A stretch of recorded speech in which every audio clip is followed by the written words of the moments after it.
Hello there, welcome to Season 3 of the Coming Down to Earth with Spirit podcast with me, your host, David Hale.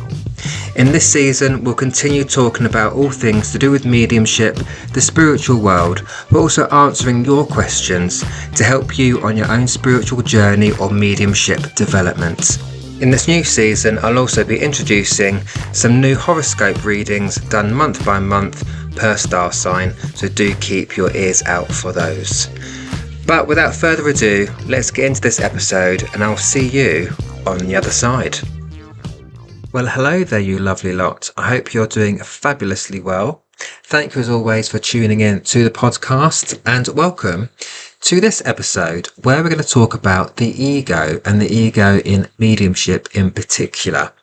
And this is a topic which is discussed and talked about a lot in the spiritual community, but it's also a subject which has been on my to-do list of things to talk about for a while, and I've just been sat with it and really thinking about what it is I want to say about it and how I want to get it across in order for it to make sense on this episode and that I don't sound like I'm rambling through it. Because as you know, when I talk about these topics, it is always from my own perspective, my own viewpoint and opinion based on my experience and from what I see. But I still want it to make sense to you guys, so it gives you something else to think about or gives you a different viewpoint on the subject.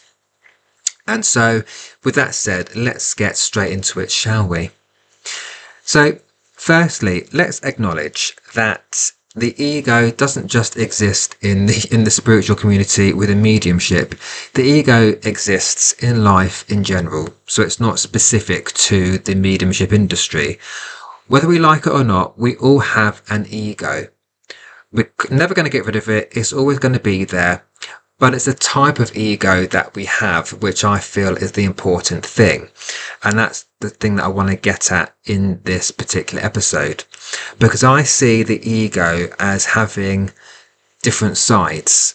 And in my head, the way I rationalize it is, we have, like anything, everything in this life has an opposite. So I think we have the negative part of the ego and the positive part of the ego, but it always seems to be the negative part of the ego which we discuss and what we pay attention to, and not the positive part of it. So when I talk about the negative part of the ego, it's that thing where we say, oh, that person is full of their own self-importance, that person is arrogant, that person's got their head so far up their own arse, and all those negative things that we say about people. And then we tend to think about those people as being horrible people, right? Because let's face it, well, actually, not let's face it, this is just my opinion, a really unattractive quality in a person is someone who is egotistical, who is arrogant. Because for me, when you have that type of ego, arrogance is attached to it. That's just how I see it. Because those people do come across as very arrogant when they have an inflated ego. And they're not really my cup of tea. So I steer away from those people. But yeah, that's when we talk about the ego, and generally, especially in the spiritual community, that's always the context of it is always in that real negative sense. But I also think and feel that there is also a positive side to an ego. And I don't think it's a bad side. So what I'm trying to say here is, my meaning of it is, I'll give you an example. When I first started to do online mediumship demonstrations, I had discussed it with some people in my church group when I was in development circle. And I said, I'm quite nervous about doing it because I don't really want to look stupid. I want to look like I'm doing a good job. And she said to me, the lady said to me, not in any horrible way, but she said, well, that's your ego there. You need to put that aside and you'll be fine. And it was almost seen as being a negative thing. But actually, if you look at that, and I've thought about this for a long time, is that I don't think that type of ego is negative.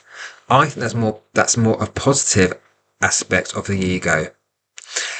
And it's not just in mediumship, but it's like anything you do, any job that you do, any new thing that you're doing, you want to look good. You want, not in an arrogant way. Let's make that distinction. It's not about looking good in an arrogant way. This is looking good because you want to be seen to be doing your job to the best of your ability. You don't want to fail. And I mean, that is part of the ego. No one wants to fail in anything. And that is the ego, which is why I'm saying that the ego is part of all of us. But that type of ego, which I term as the positive side of the ego, because it's not in an arrogant way. Again, you want to look good. You don't want to. Who wants to stand on a platform in a church or in a private venue and look stupid? Who wants to stand on a platform and not get any spirit connections that evening or that whatever? And that isn't being egotistical. That's being human. That's being someone who wants to do well at their job.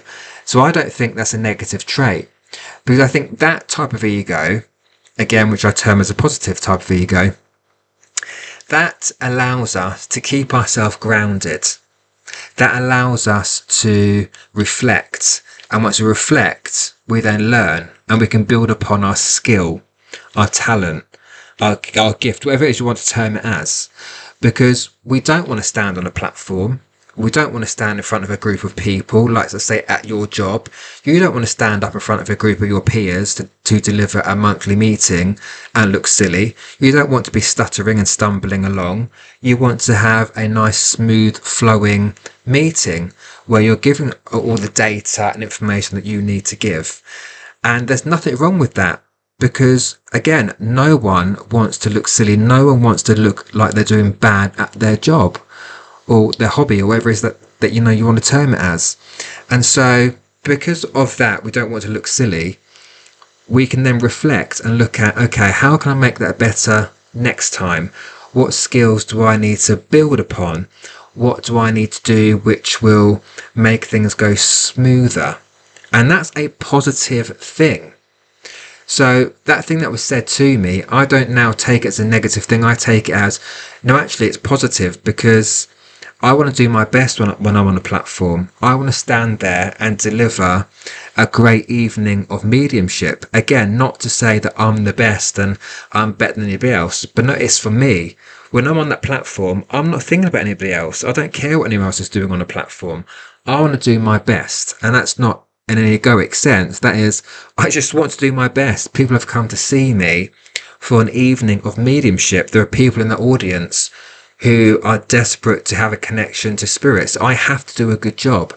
I can't go into a platform demonstration being mediocre, because yes, one, it wouldn't look good, so my ego comes into play there, but I need to be good at my job. I don't want to go to my job and buck up, basically. I want to deliver what I'm meant to deliver, but that's a positive thing.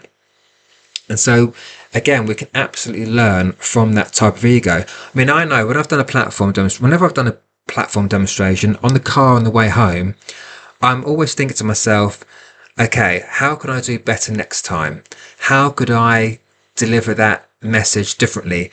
How could I have got that across differently? Could I have leaned into that evidence a little bit differently? And it's not, again, so I look good. It's so I can improve, and so people get what they're paying for. People get a demonstration which they walk away from knowing 100% that I was communicating with the spirit world, because that is the point of mediumship, right? Is to give the evidence and that connection. So I think that part of the ego is positive because we can learn from it. But when you look at the more negative side, where we talk about people being up their own arse and putting themselves on pedestals, I've often thought about this, and I think, well, how do you learn anything? How do you stretch your mediumship? How do you develop? How do you grow within your mediumship when your ego is that big? And if your head gets any bigger with your inflated ego, it will no longer fit up your own arse. So what are you going to do then?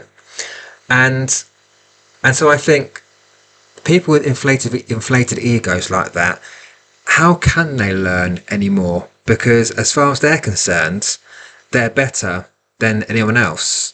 They put themselves on a pedestal, talking down to other people, and they think they know everything and they're never wrong. Well, if you're never wrong and you're never able to reflect on that, then how do you grow? How do you get more from your mediumship? Or again, in life in general, how do you become a better person? How do you develop your own skills in whatever job that you do, if you think you can't do and you can't do any wrong because you think you're good at everything?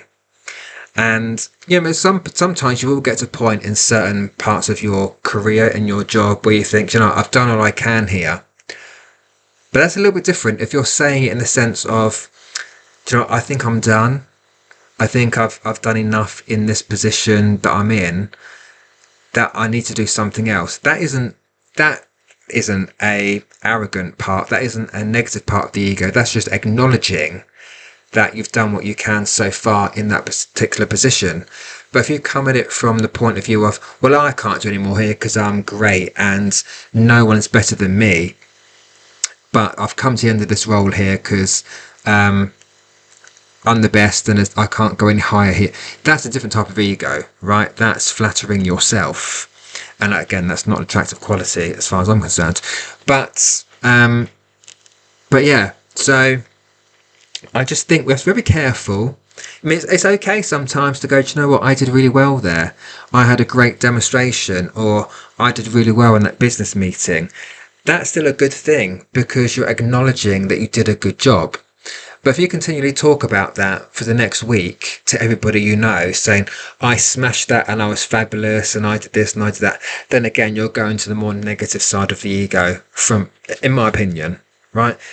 If you want to do that, no, go ahead and do that. But yeah, I don't necessarily think it's maybe the best way of going about things. But hey, everyone's an individual. But that's just my thoughts there, generally on the ego, that I feel, again, there is a positive and a negative side to it. And so that's just my overall thoughts on it, to give you something to think about. But whilst I'm here, let's talk about status and how some people might use a certain status to make you feel small, make you feel less than you are, so they feel that they're more important than anybody else, so therefore their ego's coming into play again. And I've seen this in the spiritual community quite a lot. I hear certain mediums mention this as well, and I don't know what to laugh at them or just to roll my eyes to the back of my head. But also, this can happen in any business, right? So, for example, people in positions like top managers, CEOs, those kind of people. Not all of them. Again, there are some lovely managers out there, I'm sure. But there are people in those positions who have quite an inflated ego. And look, if they had an inflated ego, but they kept it to themselves, then that's one thing. But when you start to say it in order to put other people in their place or to put people down, then that's what I have a problem with. And I've seen many a medium on social media who have trained at some well-regarded spiritual organisations, like at the Arthur Findlay College, who run the Spiritualist National Union, who make videos on platforms like TikTok and other places, who call out other mediums who are seen to be egoic, making up that they are not egoic, and yet in their videos they're saying, well, I was trained at the Arthur Findlay College, at the SNU, and I have letters after my name, blah, blah, blah. And I think, what a dickhead. Because by saying that's where you trained, and you've got letters after your name, do you not recognise that you are showing me your ego by saying that? And also, by saying that, what you're trying to say is anyone else who didn't train there or doesn't have letters after their name are not as good as you because they didn't train where you trained. And ultimately, I couldn't give a shite where you trained. To me, having letters after your name and just because you trained at a certain college, that doesn't impress me. That also doesn't make you a great medium. I've seen lots of great mediums with bad attitudes. And so you can have all the qualification in the world that you like, but it doesn't necessarily mean that you're great at what you do either. So let's not put other people down by saying, I trained here, making out that someone else isn't as good because they didn't train where you did. Do you know what I mean? So, and I don't like any of that either. That doesn't impress me. Just do your bloody job. Do your mediumship. If you're good at medium, as you say you are, show me. Show me that you're a great medium. Show me the evidence. Show me your compassion. Show me your empathy for people. You know, you can be a great medium and give lots and lots of evidence, but if you've got a shitty attitude and your head's up your arse, then that puts me off. Don't know about anyone else. That puts me off straight away. So a lot of that does go on in the mediumship community, unfortunately. So yeah, so if you're using a status, or when you're working, or using it, I've trained here, trained there, then you're showing your ego to me straight away, and not in a positive sense either. But another thing which does happen, and I was having a discussion with Glenda Marie yesterday through Messenger, and Glenda Marie was my beautiful friend in Australia who interviewed me for the podcast as well. And we've both experienced where someone else in this movement has come on to our platforms and have done things which I think, why would you do that? So, for example, and Glenda said I could use this example, is that I think she'd posted something on her Instagram, and I think one of her followers had commented. So Glenda had commented and given her advice on something, I think from a healer perspective. And another so-called healer decided to jump on that post and give that lady her advice, almost overriding what Glenda said. I think, why would you do that? Why would you, as a professional, decide to come onto another person's page and almost kick out their advice to give your own to someone who was asking Glenda the question? Why would you do that? That's the ego right there. And I've had times where I've been doing a Facebook Live and I've been doing an evening of messages, and another medium has popped up and said, I hope you don't mind, but I get the name Bob with that person, or I get this bit of evidence for that person. Why would you, if you are a professional person, why would you intervene with my reading, telling the person also what you're getting? I didn't ask you. If I'd asked you to come on and say, going to give me a hand here, if you want to do some messages, please do, that's a different thing. But to come on and just interrupt my reading and say, oh, this is what I'm getting for this person as well, I hope you don't mind. No, actually, I do bloody mind, because this is my page. Don't use my page as your platform to introduce yourself or to get yourself some notoriety. Go on your own page. Don't come onto mine and do that. Do you know what I mean? And some people might say, that's damaging your ego. No, it's not damaging my ego. I just think it's bloody rude. Stick to your... If you are someone who is a medium and you watch a lot of other people readings online, would you ever go on and watch that person's Facebook Live or Zoom demonstration and say, oh, by the way, I've also got something for that person? No, you wouldn't dream of it. So why do people do that? Again, it's because of the ego.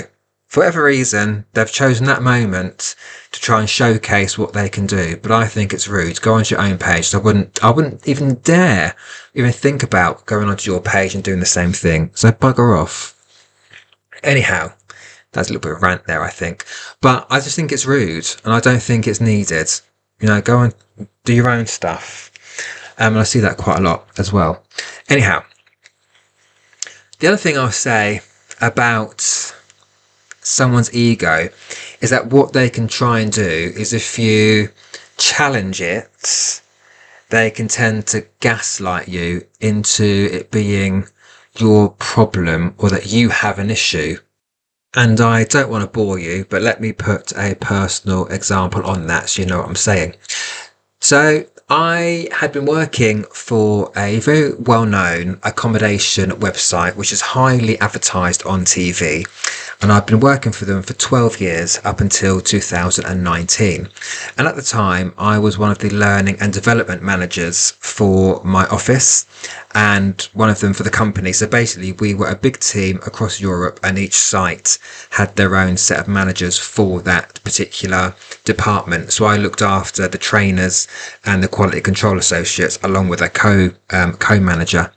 And just to kind of set up the scene here, the way that it was structured is that we had a site manager who looked after the entire London site, and then we had our line manager who we reported to as well, because he was the manager of the whole European team. Anyhow, there was a meeting that took place with myself, my co-manager, a couple of other people, our line manager and the site manager, and it was discussing the learning and development for the company and for our site in particular. And my line manager had an opinion about something, as did the site manager, and I happened to agree with the site manager. I didn't agree with my line manager. It was just she had an opinion, and I thought, actually, no, I feel that's better for us, and I agree with you. Anyhow, let's bear in mind that these two didn't get on. Although they're in totally different offices, our line manager was sat in an office in Europe, and obviously our site manager was there with us in the London site. They didn't get on. They didn't agree with each other's way of thinking or whatever else. Anyway, that's their business. But anyway, a couple of weeks later, I had an appraisal with my line manager on Zoom. And our appraisal was basically scored, and our bonus was then paid against the score that we got on our appraisal. So anyhow, we were discussing my performance and what I'd added to the team and things I'd come up with, and our department's performance as well. It's all sort of based on the usual bullshit that managers got to go through anyway. And it came to a part where he was going to downgrade my appraisal or downgrade a score based on the fact that he said I was too easily influenced. Now, for those of you that know me, do you seriously think that I'm very easily influenced? And secondly, do you think that I was having any of that? No, I was not. Now, at the time, I didn't realise why he said it until I thought about it afterwards. And basically he said I was too easily influenced. He didn't necessarily give me the exact reason. He was trying to go around the subject rather than get straight to the point. Anyhow, my response was, do you know what? I'm 37 years of age. I'm not a 20-something-year-old who can be easily influenced. I'm a grown man. I'm an adult. I have my own views and opinions, and I happen to agree with our site managers. Anyway, he still downgraded me. And I thought about it afterwards, and I thought the only reason he said that is because his ego was damaged. Because I happened to agree with my site manager, who he didn't get on with, rather than with him. Because I didn't agree with his viewpoint or his opinion. I agreed with her thought process about how to better things in the department. So rather than him being honest about that and understanding, he decided to gaslight me and basically downgrade me because he didn't like the fact that I didn't agree with him. And hasten to add, not long after that, I did hand in my notice, and I left the company, and not just because of that one situation. There's other stuff going on there I won't get into at this point. So I left because I thought, do you know what? I'm not putting up with that shit. I'm not going to be easy. If I was that easily influenced, let's put it this way. If I was that easily influenced as a person, I would not be working in half the churches that I work in, because I've been told so many things about certain churches, about how they operate, the kind of people that work in these places. If I listened to everything I was told or bought into everything I was told, I wouldn't be working in these places. So no, I speak as I find, and I make my own mind up. Because again, I'm an adult man, right? I'm not a kid. And so people with those kind of egos will try and make you feel less than you are, or make you feel like you're wrong, or that you're too sensitive, or that you've got an issue going on yourself. No. My issue is that you're a dickhead, and my issue is that your ego is so big that there's no matter what I say to you, your arrogance and your ego won't allow you to see that you're wrong. And so I can't even have a conversation with you. So see you. So we then have to make a choice. Then do we feed into that? Do we feed their egos even more by going, oh yeah, of course, you're right? No, don't let these people make you doubt yourself like it was trying to do to me. Like doubt myself, make me think, oh, am I easily influenced? Absolutely not. I stood my ground and told them no, basically. So that will happen, but don't allow it to happen. Stand in your power with that. Just because someone said to you, no, you're wrong and I'm right, does not mean they are right. Their egos tell them that they're right, but their behaviour and their actions and their attitude are not right. So I feel that's what I want to say before I go on a further rant off somewhere else.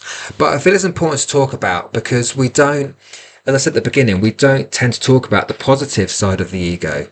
No, there's nothing wrong with wanting to be good. There's nothing wrong with not wanting to look silly in whatever aspect of your life that it is. That's a positive thing, because again, it allows us to reflect. It allows us to better ourselves. You cannot better yourself if you think you're good at everything, or your head's up your own arse, that you can't see the reality of what's going on outside of you. So anyhow, I think I'll leave it there. Thank you very much for listening and for staying with it. If you have any comments on the ego, do let me know. But I just think it might be a popular episode. I don't know, because we talk about the ego all the time and people want to know any juicy details. But I could go into exact names of people in the industry, but I'm not going to, because I don't need to do that. I don't need to invite the drama into my life. But it happens, unfortunately. But that's just life, I guess. Anyhow, don't get dragged into anything you don't need to. Keep your energy where it's needed, where you're going to reap the positive outcome from it, and just pay attention to what's important to you and never mind anyone else. And that's my last message. So I'm going to shut up now. Look after yourselves, and I'll see you in another episode. So that's it for this episode. What do you think? I hope you enjoyed it. And if you did, if you could leave me a review to tell me what you thought about it, it really does help me when it comes to creating new episodes. But also, if you could share out the episodes, share out the podcast, that would really help me as well to reach more people. But if you do have a spiritual topic or a question you'd like me to talk about on another episode, please do feel free to either email me or to message me via my Facebook page, and I will take that topic and question into consideration and turn it into a podcast episode. But as always, thank you very much for listening, and I'll speak to you all soon.